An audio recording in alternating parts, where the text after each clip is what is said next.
오늘은 수업의 의미와 이론적 모형에 대해 설명하겠습니다. 수업은 학습자의 내적 과정에서 변화를 일으키는 의도적이고 계획적인 활동입니다. 단순한 지식을 전달하는 것이 아니라 학습자의 변화를 목표로 한다는 것이 핵심입니다. 이 발표에서는 수업의 의미와 또 이를 설명하는 주요 이론적 모형까지 함께 살펴보겠습니다. 먼저 수업의 개념과 의미, 이어서 학자들의 정의, 그리고 종합적 정의, 또한 교사와 학생 간의 주요 수업 모형, 그리고 마지막으로 수업의 계획의 특성을 살펴보겠습니다. 첫 번째는 수업의 의미입니다. 수업의 일반적 의미의 어원부터 보겠습니다. 일반적으로 수업은 가르쳐주는 것을 뜻합니다. 우리나라에서는 교수, 교수법, 그리고 학습지도법 등으로 불립니다. 영어로는 teaching, 그리고 instruction으로 이야기되는데요. 여기서 중요한 것이 이 어원입니다. 이 어원은 라틴어에서 파생한 것으로 채비, 준비를 갖추다, 가르치다 라는 의미를 가지고 있습니다. 어근에는 쌓아 올리다, 세우다를 의미하고 접두사 이는 아내를 나타냅니다. 즉, 안에 세우다 라는 의미로 학습자들의 머리 안에서 내적 과정에서 변화가 일어나지 않으면 수업이 성립하지 않는다는 의미를 가지고 있습니다. 여기서는 학자별 수업 정의를 비교하겠습니다. 먼저 코레이는 특정 행동을 나타내도록 환경을 계획적으로 조작하는 과정이라고 이야기했습니다. 그리고 셰플러는 학습 성취를 목표로 하되 학생의 성실성과 독립성 그리고 판단 능력을 존중하는 태도라고 이야기했습니다. 그리고 게이지는 무엇을 할 수 있게 하는 인간적 영향이라고 이야기했으며 에미던 헌터는 교실 수업 상황에서의 언어적 상호작용 과정이라고 이야기했습니다. 그리고 로버스는 상대에게 의도한 학습이 유발되도록 하는 행위라고 이야기했으며 이 공통점은 수업이란 계획성과 상호작용을 지닌 과정이라는 점입니다. 수업의 본질과 핵심 요소를 보겠습니다. 수업은 목표로 설정된 행동의 변화라고 이야기하고 있습니다. 학습자의 내적 과정에 맞춰 외적 상황과 조건을 설계, 개발하는 관리 활동이며 또한 목적성, 의도성, 계획성을 가진 활동입니다. 여기서 중요한 건 교사가 지식을 전달하는 것이 아니라 학습자의 내적 변화를 위해 환경을 계획적으로 조성한다는 점입니다. 즉, 수업은 능동적 참여와 변화를 유도하는 과정이라고 정리할 수 있습니다. 수업에서 교사와 학생의 관계는 단순히 지식 전달이 아니라 합리적, 지적 차원의 상호작용입니다. 학생이 배운 것을 증거로 하고 지적 능력을 격려하는 과정이 필요합니다. 교사는 학생을 존엄하게 인간적으로 존중해야 합니다. 그리고 수업의 성격에는 반드시 긍정적인 대인관계가 내포되어 있습니다. 여기서 빌이 이야기했습니다. 누구를 가르치려면 그를 이해해야 한다고 이야기했습니다. 즉, 교사의 태도와 역할은 단순한 지식 전달이 아니라 학생을 존중하며 성장을 돕는 도덕적 활동이라는 점을 기억해야 합니다.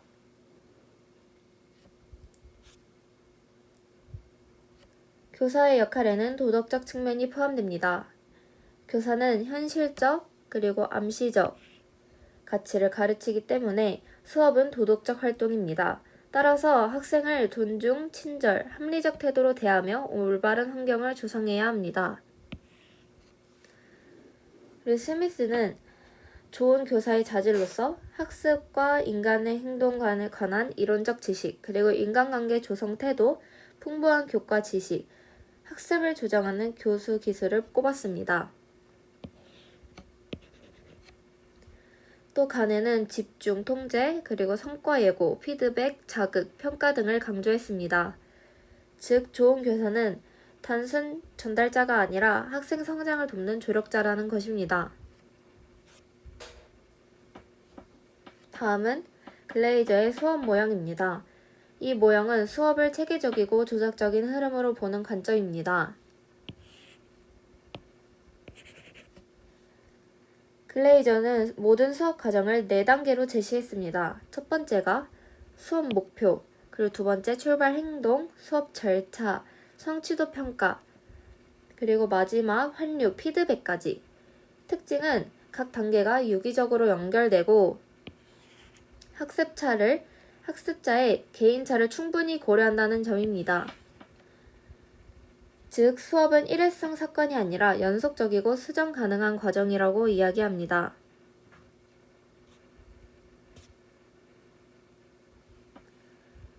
그리고 구체적인 단계별 특징을 보겠습니다. 첫 번째는 수업 목표의 설정입니다. 관찰 측정 가능한 행동 목표를 세분화해야 합니다.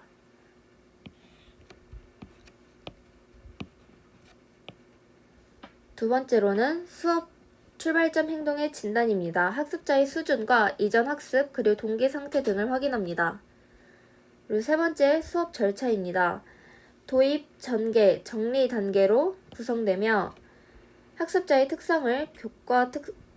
특성과 교과 특성을 함께 반영해야 합니다. 네 번째로는 성취도 평가입니다. 목표 달성 정도를 종합평가하고 결과를 피드백하여 다음 수업과 연결되어야 합니다. 여기서 포인트는 글레이저의 모형은 순환적인 구조라는 점입니다. 즉, 한 번 수업으로 끝나는 게 아니라 다음 수업을 위한 토대가 된다는 것입니다.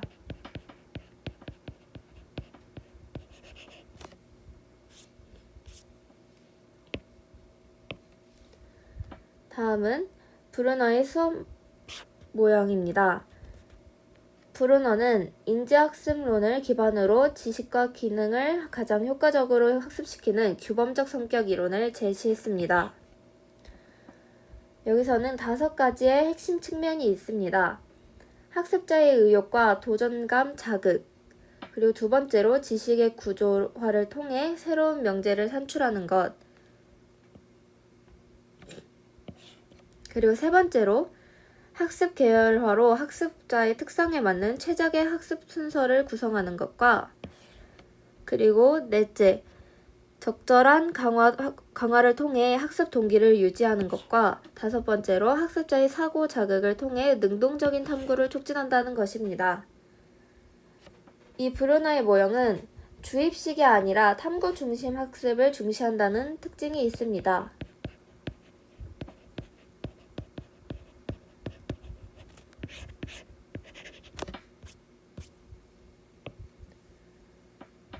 이제 브루너의 이론의 구체적인 요소를 보겠습니다. 먼저 선행 경향성의 자극입니다. 학습자가 의욕과 도전감을 느끼도록 자극하는 것이 중요합니다. 실수를 허용하는 분위기를 조성하고 그리고 학습 동기를 유발하는 것이 핵심입니다. 두 번째는 지식의 구조화입니다. 즉, 특정 영역의 구조를 이해해서 정보를 단순화하고 그리고 명제를 산출할 수 있도록 돕는 것입니다. 그리고 세 번째는 학습의 계열화입니다. 학습자의 경험과 발달 단계에 따라 자료를 배열하고 그리고 적절한 표상 방식을 선택하는 것이 중요합니다. 결국 브루너의 모형은 자극, 그리고 구조화, 그리고 계열화 이렇게 학습이 효과적으로 일어날 수 있도록 돕는 과정이라고 볼 수 있습니다. 그리고 브루너의 모형에서 또 중요한 개념은 강화와 사고 자극입니다. 먼저 강화는 내적, 외적 보상의 균형이 필요합니다. 이 외적 보상이 강할수록 내적 보상이 줄어들 수가 있기 때문에 그 균형이 중요하다는 것이고요. 그리고 외적 보상은 성공 경험을 반복하게 하는 수준에서 제공해야 합니다. 그리고 다음은 학습자의 사고의 자극입니다. 학생이 스스로 탐구하고 발견 학습을 통해 지식을 구성하도록 유도하는 것입니다. 즉, 학습자를 단순한 수용자가 아닌 능동적인 구성자로 본다는 것이 핵심입니다. 그래서 브루너의 이론은 지식 전달보다 환경을 만들어주는 것이 교사의 역할이라고 이야기하고 있습니다. 다음은 에슈벨의 수업 이론입니다. 이 설명식 수업에서는 의미 있는 학습을 강조하고 있습니다. 즉, 단순한 기계적 암기가 아니라 새로운 지식이 기존의 인지 구조와 연결될 때 의미 있는 학습이 이루어진다고 보는 것입니다. 그래서 유의미의 학습을 강조했고, 인지 구조는 단순한 정보가 아니라 체계적이고 위계적인 개념의 집합체라고 설명했습니다. 결국 학습자의 기존 지식이 새 지식이 통합될 때 진정한 학습이 일어난다는 것입니다. 유의미 학습을 가능하게 하는 4가지 요인을 살펴보겠습니다. 첫 번째, 실사성입니다. 표현이 달라져도 본질적인 의미는 변하지 않는다는 것입니다. 그리고 두 번째, 구속성은 새로운 지식과 기존 지식이 논리적으로 연결되는 그 연결성의 성질을 이야기하는 것입니다. 그리고 관련 정착 지식은 기존 인지 구조에 이미 존재하는 연결고리 역할을 하는 지식을 이야기합니다. 그리고 유의미 학습 태세는 학습자가 의미 있는 학습을 학습하려는 그 의지와 준비가 된 상태를 이야기합니다.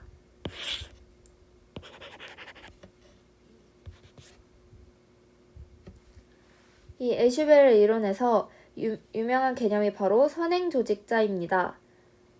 이 1단계 선행조직자의 제시는 선행조직자를 제시해 학습자가 전체 맥락을 먼저 이해하도록 하는 것이고, 두 번째 단계에서는 새로운 과제나 자료를 제시합니다.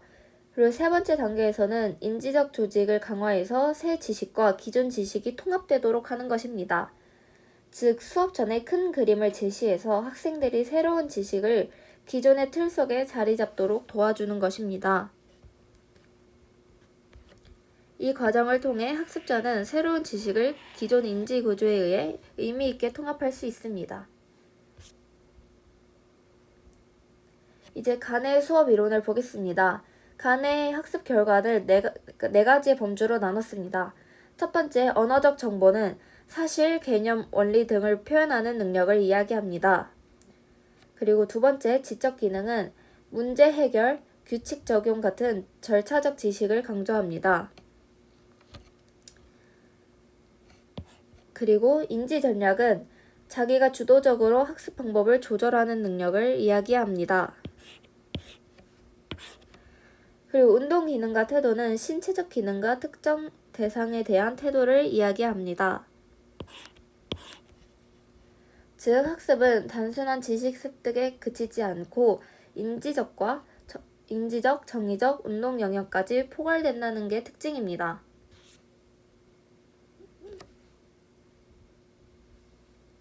그리고 간에는 학습을 더 세분화해서 설명하였는데요. 먼저 지적 기능의 8가지 학습 유형이 있습니다. 이 신호학습, 자극 반응 학습, 그리고 운동 연쇄 학습, 언어 연합 학습, 충답 연발 학습, 개념 학습, 원리 학습, 문제 해결 학습이 있습니다. 두 번째는 과제 분석입니다. 주어진 학습 목표를 달성하기 위해 선행 조건과 학습 유형을 분석하는 단계입니다. 그리고 마지막은 학습의 내적, 외적 조건입니다. 내적 조건은 학습자의 능력, 그리고 외적 조건은 교사가 제공하는 환경적 요인입니다. 특히 이 교수 사태, 주의 집중, 목표 제시, 피드백 등 9가지 단계와 연결됩니다.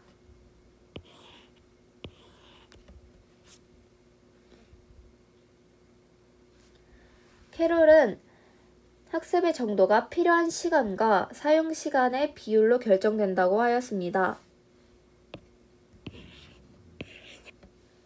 즉, 학생이 학습을 완전히 이해하려면 충분한 시간이 필요하고, 그 시간을 얼마나 실제로 투자했느냐에 따라 학습 성취도가 달라진다는 것입니다. 두 시간이 일치하면 100% 성취에 가까워지고, 사용 시간이 0이면 학습도 0이 됩니다. 또 사용 시간은 단순히 앉아있는 시간만이 아니라 주의 집중과 몰입이 이루어진 능동적 학습 시간을 의미한다는 것입니다. 따라서 캐롤의 모형은 학습 기회, 그리고 수업의 질, 수업 이해력, 적성, 이 네 가지의 성취를 결정하는 핵심 요인임을 보여주는 것입니다.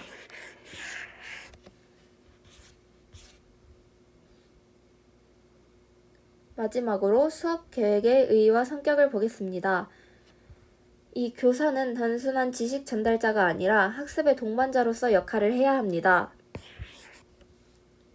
따라서 수업 계획은 고정된 것이 아니라 학생의 발달 요구와 환경적 조건에 맞게 역동적으로 운영되어야 합니다. 또한 수업 계획은 사회적 요구와 교육 목표에 부합해야 하고 학교, 지역 사회 그리고 국가의 목표와 연관을 맺어야 합니다. 즉, 교사의 수업 계획은 단순한 일정표가 아니라 학생 성장과 사회적 요구를 동시에 반영하는 교육 설계도라고 할 수 있습니다.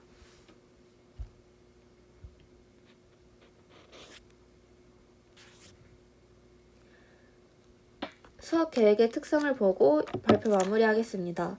이 과학성은 계획은 특정인의 감각과 필요에만 유효해서는 안 된다는 것을 이야기하며 지도 전개에 필요한 모든 조건을 포괄해야 한다고 말합니다.